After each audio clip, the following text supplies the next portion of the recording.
Nasa daan ako noon para sunduin ng bata sa school. Nang mabangga ko ang likuran ng isang luxury car na kahit 8 beses pa akong mabuhay hindi ko kayang bayaran.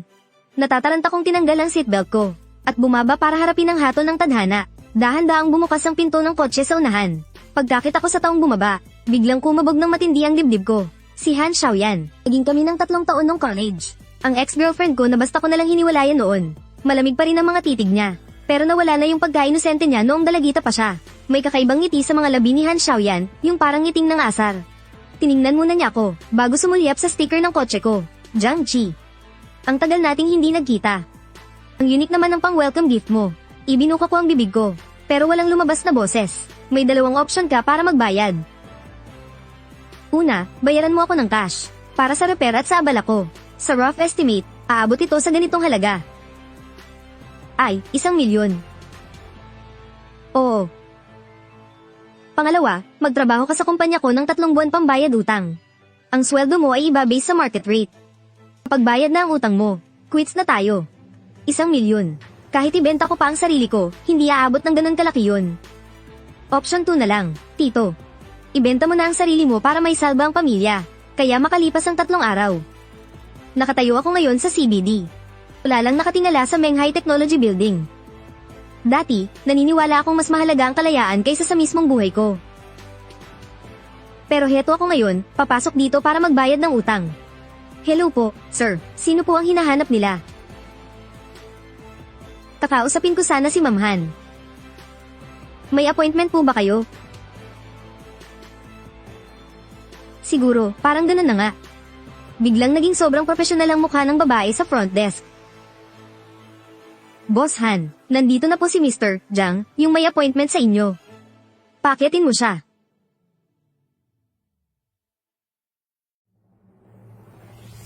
Ikaw ba si Jiang Chi? Kaibigan daw ni Boss Han. Kaibigan, pinagkakautangan at yung nagtatrabaho pambayad ng utang. Matatawag ba yung magkaibigan? Oo, parang ganun na nga. Ang posisyon mo. Si Boss Han Xiaoyan mismo ang nag-assign. Temporary assistant ka sa design department. Dito ka upo. Hoy, bago. Anong tinapos mo? Saan ka nagtrabaho dati? Hindi ako nakapag-college ng maayos. Freelancer lang ako dati. Oh. Pasok sa koneksyon. Sige. Sa panahon nga naman ngayon, koneksyon na talaga ang nagpapatakbo ng lahat. Wang. Ay tour mo muna tong baguhan. At turuan mo ng mga patakaran natin dito. Ako nga pala si Wang Jiangwoo. Tawagin mo na lang akong Kuya Wang.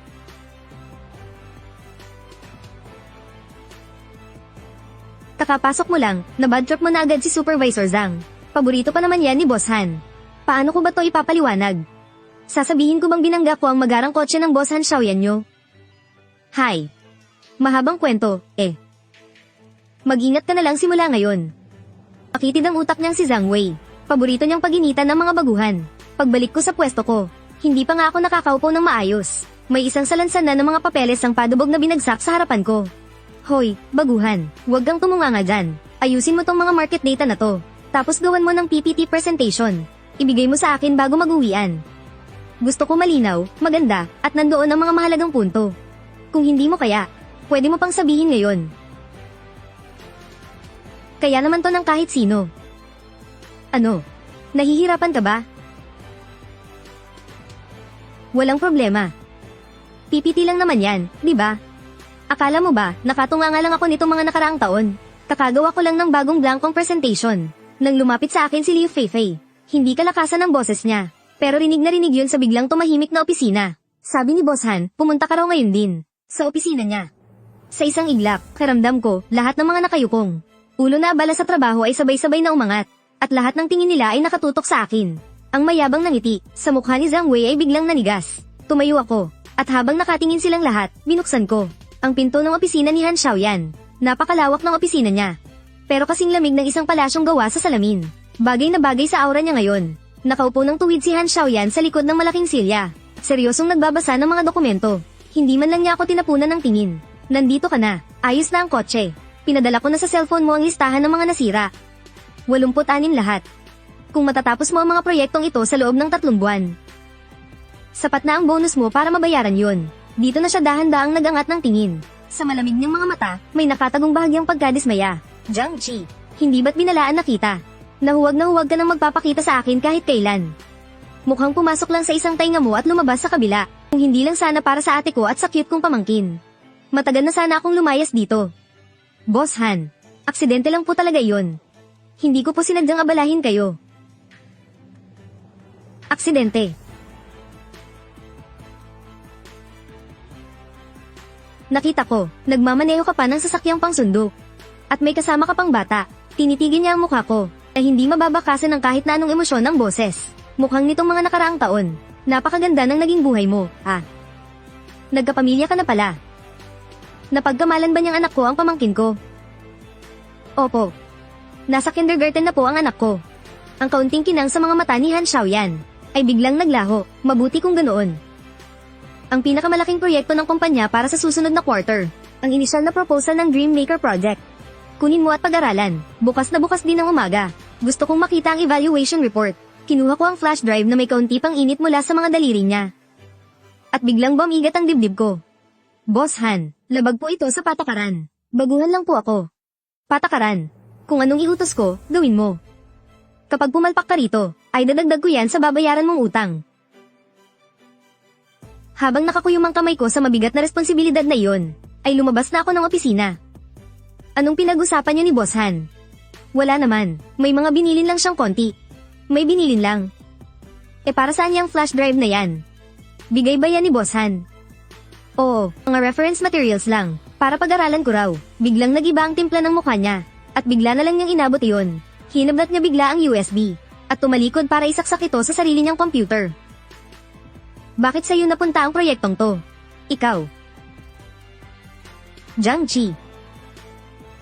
Ano ba talagang meron sa inyo ni Han Xiaoyan? Wala akong panahong makipagtalo, binawi ko agad ang USB. Pare, si Zhang Wei ang laging may hawak sa proyektong Xiaomeng. Kalahating taon niya nang pinaghirapan yung proposal pero hindi pumasa. Tapos ngayon, ikaw bigla ang sasalo. Tinitigin ko ang maliit na USB sa ibabaw ng lamesa. At napangiti na lang ako ng mapakla. Han Xiaoyan, hindi mo lang ako binibigyan ng problema. Sinusubong mo ako sa matinding alanganin eh. Malapit na ang alas 11 ng gabi. At ako na lang mag-isa sa tahimik na opisina. Kinusot ko ng mariin ang pagod kong mga mata. Habang tumatama sa mukha ko ang malamig na liwanag ng screen. Nakabukas sa file ang tinatawag nilang planong Xiaomeng. Punong-puno ng mga salitang maganda lang pakinggan pero walang kwenta. Panay mabababaw na konsepto lang ang pinagsama-sama. Parang damit ng emperador. Maganda tingnan. Pero wala namang laman sa loob. Sinara ko agad ang basurang dokumentong to. Imbes na mag-aksaya ng oras sa paggawa ng evaluation report, mas mabuti pang isulat ko na lang ulit mula sa simula. Pagkalipas ng 2 oras, isang bagong-bagong proposal ang natapos ko. Paglabas ko ng pinto, saktong nakasalubong ko si Liu Feifei. Aba, pogi. Ang sipag naman, hanggang ngayon nag-o-overtime ka pa rin.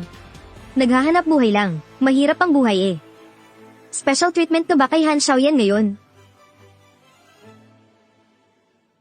Gusto mo bang malaman kung paano suyuin ang ating Han Xiaoyan para mapangiti mo siya kahit konti?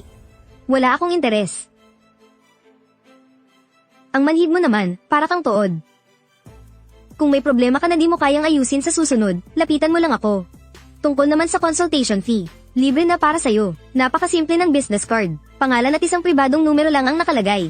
Sa talaga siyang toksong nakakamatay sa alindog. Kinaumagahan, sakto sa oras kong ipinadala ang matapang na evaluation report sa email ni Han Xiaoyan. Buong umaga, nabalot ng nakakapanibagong katahimikan ng design department. Paimpol akong sinusulyapan ni Zhang Wei, nang may napakasamang tingin. Habang si Kuya Wang naman sa tabi ay parang may gustong sabihin na ewan. Sinasabi ng mga mata niyang, mag-iingat ka, pare. Nang bandang hapon na, biglang tumunog ang notification sa WeChat. Oy, bata. Kalimutan mo na siya habang maaga pa. May bago na palang jowa ang ex mo. Kaya magpakabait ka na lang sa pagtatrabaho para makabayad ng utang. Tinitigin ko ang gwapong side profile ng lalaki sa screen. Walang babalang bamalat sa akin ng matinding pait at bigat sa dibdib. Blanko ang mukha kong itinaob ang cellphone sa ibabaw ng mesa. Pilit na ibinabalik ang atensyon ko sa dokumento. Pero wala ring kwenta. Ang imahe ni Han Xiaoyan na masayang nakikipagtawanan sa lalaking iyon ay parang sirang plaka. Napaulit-ulit na nag-play sa isip ko. Napakalinaw at nakakabulag sa sakit. Nang malapit na mag-uwian, may tumawag na hindi pamilyar na lokal na numero. Hello, si Jiang Qi ba to? Ako nga. Sino to? Ako si Han Zihang, kuya ni Han Xiaoyan. Naparami ng inom si Han Xiaoyan sa Nightcrawler Bar. Hindi maganda ang lagay niya. May emergency ako rito. Kailangan kong lumipad pa abroad ngayon din. Wala na akong ibang makontak. Isend ko ang address sa phone mo. Pakiusap, puntahan mo na siya agad para sunduin. Siguruhin mong maiuwi mo siya ng ligtas. Kuya ba ni Han Xiaoyan yung lalaki sa litrato? Wala ba siyang ibang kaibigang kasama o? Kaming dalawa na lang kasi ang magkapamilya ngayon. Nandito na ako sa airport. Magsasara na ang pinto ng eroplano. Hindi talaga ako makaalis. Nasend ko na sa iyo ang address. Pakiusap naman. Napaisip tuloy ako. Pupunta ba ko? Ano kung patibong lang to? Kung hindi naman. Paano kung may masama talagang mangyari sa kanya? Buisit, siguro may utang na loob talaga ako sa kanya nung nakaraang buhay ko. Sa loob ng bar na night color, nakakabingi ang tugtog ng heavy metal music. Agad kong nakita na nakasubsob sa bar counter. Ang walang malay na si Han Xiaoyan. Lumayo ka nga rito. Sino ka ba sa akala mo, ha? Ang kapal ng mukha mong sirain ang diskarte ko. Biglang nagkagulo sa loob ng bar. Nagsigawan ng mga tao sa paligid. Sinamantala ko ang gulo para buhatin ang lasing na si Han Xiaoyan. Nasan ko siya ng maayos sa balikat ko. At nagmamadaling tumakbo palabas ng pinto. Pagkasakay ko sa kanya sa loob ng taxi.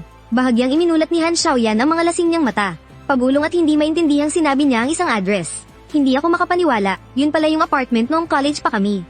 Nasabay naming nirentahan para lang makatipid. Biglang bumigat ang dibdib ko. Lumipas na ang maraming taon. Pero doon pa rin pala siya nakatira. Pagdating namin sa address, ay nalalayan at binuhat ko siya paakyat ng hagdan. Pagkabukas ko ng pinto, napansin kong ang ayos ng mga gamit sa loob. Ay halos walang pinagbago mula pa noong 3 taon na ang nakalipas. Dahan-dahan ko siyang inihiga sa sofa. Palis na sana ako. Kaso bigla niyang inabot, at mahigpit na hinawakan ng pulso ko. Jiang Qi. Huwag ka namang umalis. Puno ng hitbi ang boses niya. Malayong malayo sa matapang at palaban niyang sarili. Bakit mo ba ako niloko noon? Bakit mo ako iniwan ng mag-isa? Habang tinititigan ng mukha niyang basang-basa ng luha, muling bumalik sa isip ko ang masakit na eksena ng paghihiwalay namin noon. Ang ganda ng kinabukasan niya noon, habang gumuho naman ang mundo ng pamilya ko, at nalugmok sa hirap ang buhay ko. Pakiramdam ko, isa lang akong pabigat na sisir sa kanya. Kaya ginamit ko ang pinakawalang kwentang dahilan para tapusin ang lahat. Han Xiaoyan, magkaiba ang mundo natin. Matagal na akong sawa sa ganitong laro ng pag-ibig. Hindi ko man lang inakala na ang kasinungalingang ginamit ko para itaboy siya ay makalipas ang 7 taon, magiging isa pa lang. Sugat sa puso niya na hindi na kailanman naghilom. Patawad, sa dami ng gusto kong sabihin, iyan na lang ang tanging nasambit ko. Pero parang nasa sarili na siyang mundo. Tingin mo ba, ang successful ko na ngayon? Na ang ayos-ayos ng buhay ko. Pwes, sasabihin ko sa'yo, hindi ako okay, kahit konti. Gabi-gabi, napapanaginipan kitang umaalis nang hindi man lang lumilingon. Paulit-ulit. Napabuntong hininga na lang ako, inalis ko ang kamay ko, at kumuha ng tisyo para panasan ang mga luha niya. Pero sa isang iglap, bigla niyang pinulupot ang mga braso niya sa leeg ko, at malakas na hinayla ko palapit sa kanya. Ang mainit at malambot niyang mga labi, na may halong matapang na amoy ng alak, ay mariing dumampi sa akin. Marahas at magulo ang halik na iyon. Puno ng desperasyon at panggigigil. Nablangko ang isip ko. Parang biglang nagliyab ang hangin sa paligid. Isang segundo bago tuluyang bumigay ang pagpipigil ko. Isang matining at nakakabinging ringtone ng cellphone, na parang yelong patalim. Ang biglang bumusag sa mainit na sandaling iyon. May tumatawag sa cellphone ni Han Xiaoyan. At sa screen nito, kumikislap ang 2 salitang masakit sa mata. Asawa ko. May asawa na pala siya. Jiang Qi, hi, Jiang Qi. Isa ka talagang napakalaking tanga. Padabog akong tumayo,